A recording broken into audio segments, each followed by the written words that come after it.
So I now want to turn to what I think is maybe a slightly more optimistic blip in all of this dismal economic news, which is that although union density is still very low in the US, obviously there's been a sort of recent upsurge in labor organizing. And I'm thinking here, of course, about Starbucks and Amazon, although other shops have been organizing as well.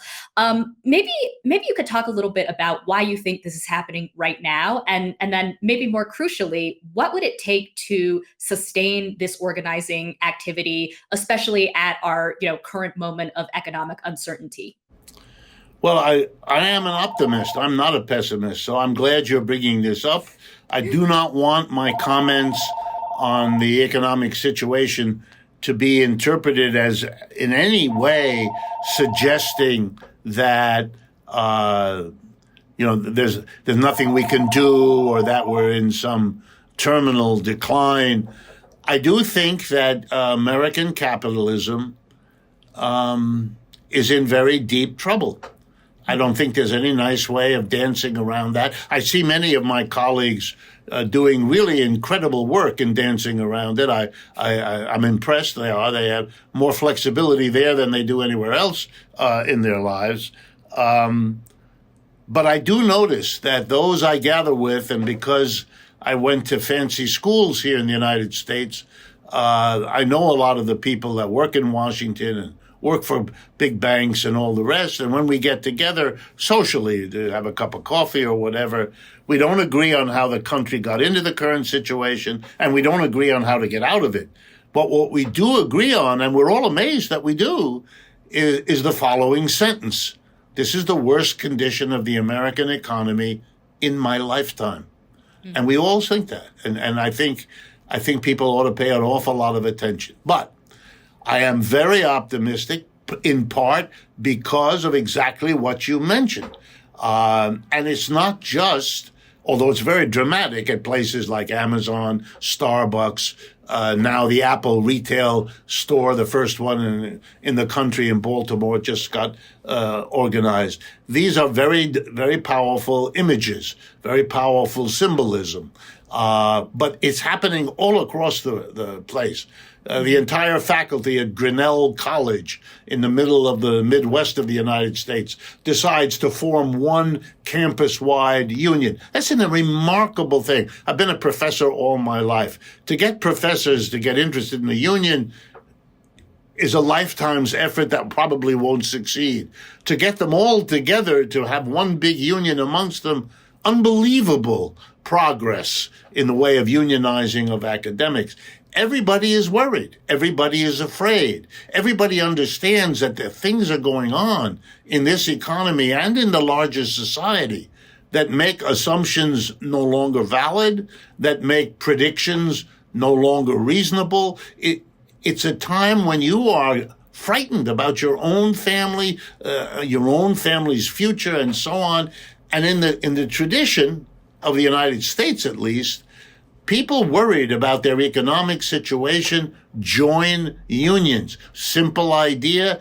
I've got a better shot getting through these hard times in a union with others than trying to scrabble through on my own. So I take it as evidence that the system is in trouble, evidence I see already in lots of other indicators, but I also see the beginning of a serious movement. Having said that, the biggest obstacle at this point is the movement itself. In other words, in an ironic twist, the failures of capitalism, the failures, for example, of the Bidens or the Trumps or the McConnells to come up with anything that doesn't hurt the working class step by step. This is making working people desperate. It's also making them willing to consider all kinds of ideas, proposals, programs that might in the past not have gotten literally to the first base. So I think that's a big sign. But the biggest problem, it's the left itself.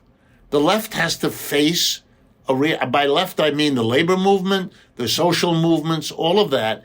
They have to face what happened to them. It's a little bit like an adult having to face childhood trauma. The whole effort of the Freudian analytic system is to make you aware that there were some really difficult aspects of your childhood, because there were of everybody's child. It's not unique to you. It's not special to you. It doesn't make you somehow amiss or wrong-headed or exceptional. It's really only a question, do you have the courage to look at them, find them, think about them again, go through them so you can reduce their hold on you? And the left in America was systematically repressed after World War II. The Cold War, the McCarthy period, destroyed the left in this country, literally. It made the unions go from a third of the labor force to the pathetic 10% it barely holds on to now. It completely destroyed the allies of the labor movement in the 1930s that made it powerful, which were the two socialist and one communist party. You had a very powerful alliance in the 30s between labor on the one hand, they worked at the workplace, and then the socialist and communist political parties, they worked in the larger society, in the community, in the neighborhood, in the church, in the schools. And so you had a working political alliance, labor on the one hand with the unions, and the general society on the other with the left political parties. That alliance, when it is strong, when it is mutual, when it is mutually respecting its various domains, can accomplish spectacular results. It did in the 1930s. It made the United States among the most left-wing countries in terms of responding to the Great Depression. A few days ago, it transformed European politics by taking the left in France, which had been fractured in the usual way between labor on the one hand and political parties on the other, and then divided up among all the political parties and the unions as well. They set aside most of those differences. They unified, and suddenly they're contesting for power in the political life of France. The United States is not that different. The question is, will the left understand that it has to build a strong labor movement in alliance with a strong leftist, intellectual, historical, political, community-based? This is very slow in America. This happens with great trepidation, great mutual suspicion. As long as that persists, then the left, in a sense, immobilizes itself from the historic role that the objective situation actually would allow it to play. If you like this video from The Jacobin Show, please hit like and subscribe and share with your friends. Thanks.